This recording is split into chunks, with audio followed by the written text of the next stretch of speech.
right, thank you for joining us on this other lap of daybreak. My name is Benson Erivo. We'll continue the discussions this morning on various platforms because we have so little time left on the discussion. Reverend Magikov is here with me again. I wish we could continue the discussion from political mandate yesterday. Most topical issue with the elections around the corner, September 19th, and lots of us are preparing to pitch camp with one of the political parties and all of that. And that is the character of political underdevelopment. Okay, the character of political underdevelopment. Because once you are convinced on the philosophy of a particular party, yeah, whether you win or not, you stay. You stick. So You stick with a lot of people yes, who are in politics who don't know the dynamics. And the ideology. You know, what really counts for many people is the personality. They don't even understand the ideology or the vision. Listen, of the political you remember party. when Margaret Thatcher won the parliament, yes, to become the prime minister of Great Britain? Her party had minority in the House. That did not affect her candidature. People didn't move. I think when Obama was coming initially, he hadn't the majority in the House. That didn't affect him. So we're seeing a situation where it looks as if we don't understand what politics is. You don't need to live where you are. This is an honest truth. Because somebody has a good, maintain and support him. So politics is one governor, everybody support to him, whatever party is coming in from. All right. But you've said it, Sha. Basically, if a man has a character, people want him to continue. All right. We also have on set with us the permanent secretary, retired permanent secretary. He was permanent secretary of so many various ministries, but we remember him for so many things too. Agriculture and environment. So this morning we'll be looking at is the farming season, his thoughts for the agricultural sector, and he also rightly is an agricultural business consultant. He's an agricultural business consultant, Madam Ikeloa Alasa. Good morning, sir. Thank you for coming. Good morning. All right. Okay. I think there's Alasa Hassan. That's the full name. Thank you very much, sir. Thank you for coming on the show. All the way from the other side of town, we have Pastor Losid Okori, the Household of Truth Mission. Thank you, Pastor. Thanks. It's been a while. Yeah. Nice to see you again. The COVID and the other things kept us apart. Yes. All right, you're welcome, sir. Thank you so much. All right, let's quickly look at the agricultural sector, and there's a farming season before we look at other things on the show. Sir, this is the 7th month of the year now, and we expect that there should be some produce coming out now and all of that. Do you think the COVID-19 had impacted the agricultural sector? Well, I would say yes and no. First, I look at even the COVID-19 as it's a nexus even between health and food. Because when you are in your farm, you are virtually self-isolated. Okay. When you are in your farm, you are virtually self-isolated. Okay. So, COVID-19 should even be to some extent an indirect advantage. I'll give you my personal example. When the lockdown came, I was in Benin doing nothing. I stayed at home for 2 weeks. The initial panic, when we were in the panic mode. I told my family that this was not healthy for me to stay at home like that. I decided to go home and develop a nursery for cashew and other food trees within 3 weeks. I can tell you today that within that period, we developed over 10,000 cashew seeds for Joko nuts. Wow. And I find that period as the most useful part of my life this year. In terms of exercise, in terms of even financial gain. In other words, COVID-19 should stimulate people into what we call urban agriculture. Urban agriculture is that even within your house, there are so many things that you can do. There are vegetables that can grow within 30 days, you're already harvesting. Things like cucumber. You plant cucumber today, in about 40 days, you're already harvesting. Here you see people queuing up in Ring Road, try to buy one cucumber for 200 naira and so forth and so on. I think this thing is largely based on ignorance. There are so many things that you can do. The nexus between COVID-19 and health is what can also be made very clear in this area. You see, we are talking about vitamins, we are talking about antioxidants, we are talking about people should, especially people are managed to take a lot of vitamins, a lot of antioxidants, a lot of minerals. These things are found in vegetables, which you can grow. Okay, you go to the market, you go and buy vegetables, you don't know the number of people who approach it and so forth and so on. So this is the area people should be encouraged. A packet of vegetable seed is no more than 200 naira. So every empty space in your house should be devoted to something planted. You see, when they are talking about China today, the backbone of China agriculture is urban agriculture. There is always something for somebody to do, whether you are young or, in fact, the elderly. You find that around their houses, no space is left uncultivated. Madam, that's for a society that is planned. Like the kind of society that we have is unplanned. All the spaces are taken up. People are building. It's a free for all. If you have the resources, you can buy hectares of land, and put structures or do whatever you have. But in those societies, they are planned. The buildings are allocated, per square meter to families' house. So people have opportunity for all of that. So what's your advice for us in the urban centers, like where there are no spaces? No, I think it's all education and sensitization. Even as you said, I agree with you. But you still see, if you pass through the city anywhere, you see so many bushes, so many uncompleted buildings. Okay? It will be better you devote that to agriculture. First, it will beautify the environment, and secondly, it will even save you from hoodlum. That is one. Then two, even among the plant area in GRA, you see there's a culture which is wrong. Every person would like to concretize, to concrete the environment. So there's no single space inside the house. Apart from contributing to environmental hazard in terms of flooding and erosion, you also disadvantage yourself in the sense that that land could have been well devoted to Imagine having to, like you said, buying vegetables from the market when you have space. That is but everywhere is concrete. Because the concept of food security is that everybody in one way or the other is contributing to the national food basket. That's right. In other words, at every point in time, whether you are rich or poor, you have access to food. And these things, there are food items that can, agricultural items that can produce within so short a time. And in addition to that, while this concreting, building up everywhere without leaving a space, we also know that for your health, you require a lot of oxygen. The plants themselves, they bring out oxygen. That's why plants are different. Whereas animals, we bring out carbon dioxide. Plants will suck in that carbon dioxide and bring out oxygen. In fact, the so-called ozone layer, the so-called climate change, is as a result of the loss of plant, the loss of trees, the loss of all these things. So there's something called carbon sequestration. When these plants are everywhere, anything green, we are in the world of green economy. We are in the world of green economy where both agriculture, business, environment, they are linked together in plants.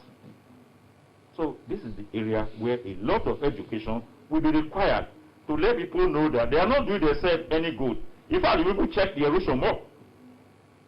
Madam, I want you, we'll come back to you to advise us. I'm sure we have lots of spaces in far-flung communities now for people who want to go into agriculture. I want you to please guide them this morning.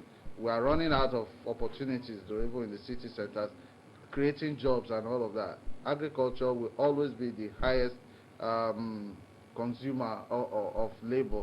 But Reverend Magical, we see food prices going up even during this COVID-19, and we wonder why. Why is there increase in the cost of food items? Good enough to have a man who has risen and is into agriculture. Yes. And honestly speaking, when he was talking, I was a little bit trying to flog myself because you have space. No, but you are doing. You have a little space. Yes. And sometimes I want my family not to go outside. Yet opposite us, my wife makes farm. We get so many things from there. And when he was talking, I began to look into the little space we have. I said, okay, this space that is there cucumber can grow. I began to just say, man, you're stupid, you're not doing anything, you know. With the space he has, and just like he said, sustainability is what we eat, not where we go. You know, I told you I worked with the Federal Ministry of Agriculture for 30 years, you know, organizing people into cooperatives and all that. You just discover that what is killing us is direction.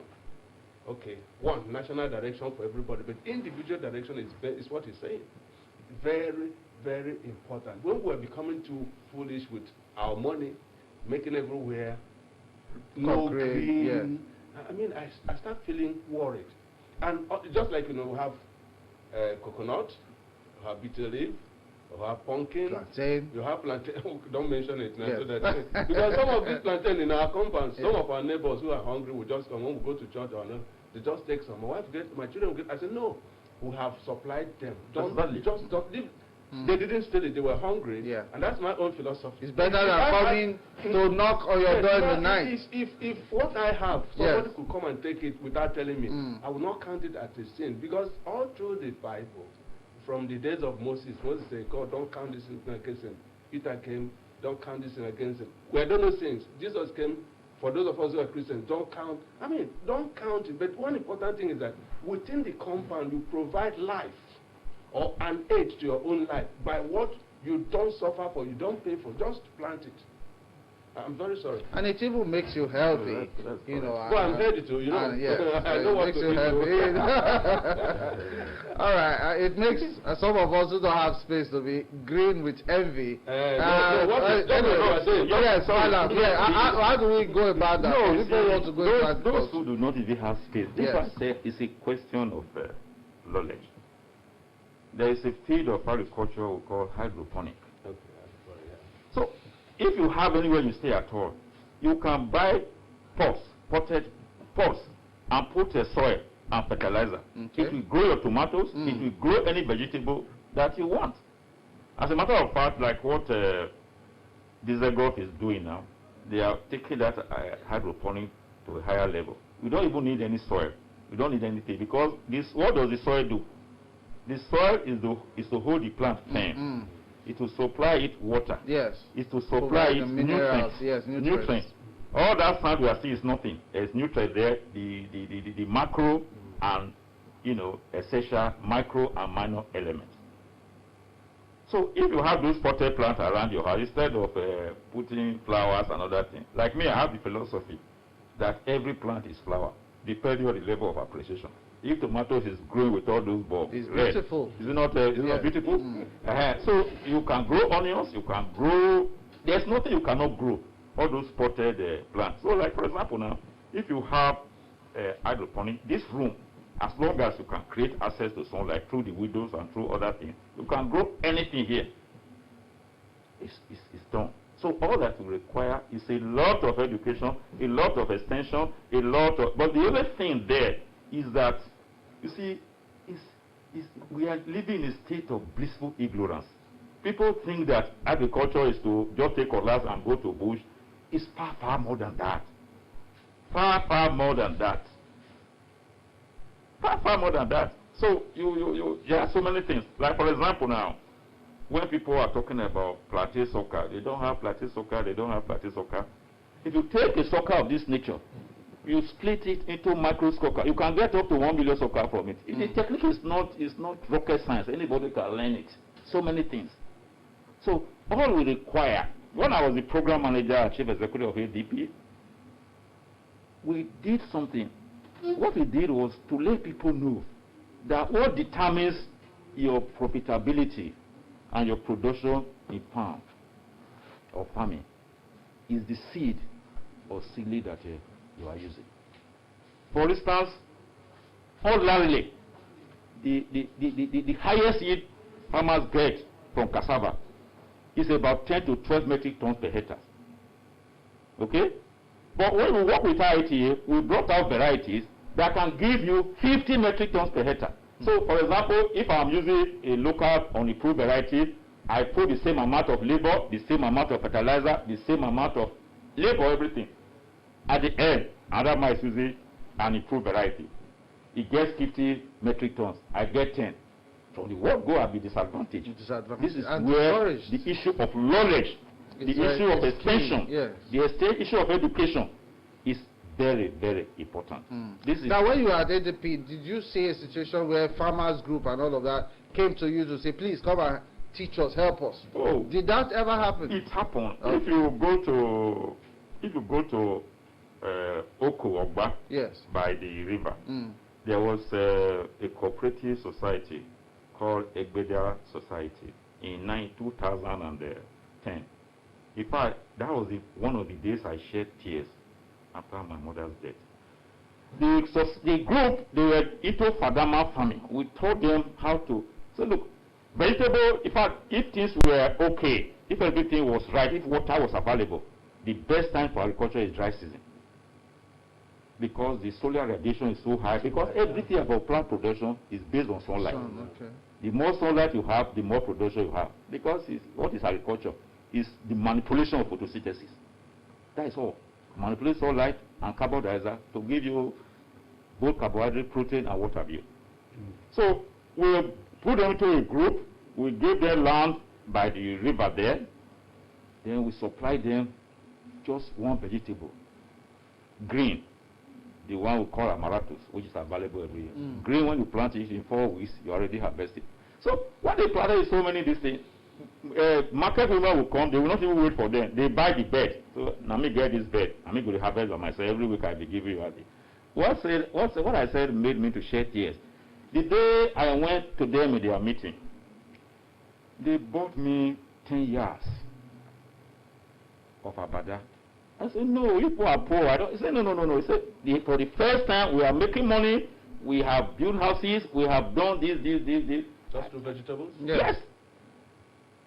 And this is why even you roaming up and down. But you go to a small place where you have water. Now borehole is everywhere. The dry season. Put your vegetable. Even this era of COVID-19, you are self-isolated. Yes. Instead of roaming from one place to the other. Begging and Plant your vegetable. I just use amaratus as an example. There are so many other vegetables. You can plant tete, you can plant ugu, there are so many that are short duration. The gestation period is so short. Within 4 weeks, 6 weeks, you're already making money. Effortlessly. And the good thing there is that the demand is there because this is an urban sector. The population is high. People will come to eat. As long as people live, those who are in farming will never be hungry. that's right. Because people must eat. Wow. Now again, that's why I say the COVID-19, it has blessing, it has merit and demerit. It's just a question It's of just for us to manipulate it and find a way to make it advantageous. let me tell you, for example, now, when COVID-19 came, people slowly realized the idea of lemon. That lemon is reputed to be very good. Of course, lemon has a lot of antioxidants. Lemon, has a lot of health issues. From time immemorial, it's an ancient, fruit. It's an ancient fruit. So, well, for example, now I'll be advising some of my clients. Look, you can develop lemon plantation. Because right now, you buy 5 lemon, they tell you bring 1,000. The gestation period of lemon, if it's from vegetative, production, 3.5 years, you start harvesting from vegetative propagation. This is what we can advise upon. So these are the issues. So every problem that comes, there's an advantage hidden inside it. If only you can think. It's not everything that is disadvantageous. As we are talking now, that is COVID, so people are smiling, others are crying. So that's the truth. Depending on the way, it's not the problem is not the issue. The issue is how you react to it. That's right. Try to react to it, positively and pragmatically. That's right. Malam, we thank you so much for your insights this morning. We'll find time again on our business program. We have 1 hour straight with you to open our eyes to some of these secrets and opportunities. All of us would like to benefit from it. We'll take a short break now to allow our guests have some other places to be with. We'll continue with Pastor Lawson Okore, and we'll continue on the same topic. Do not go away. We have quite some more for you.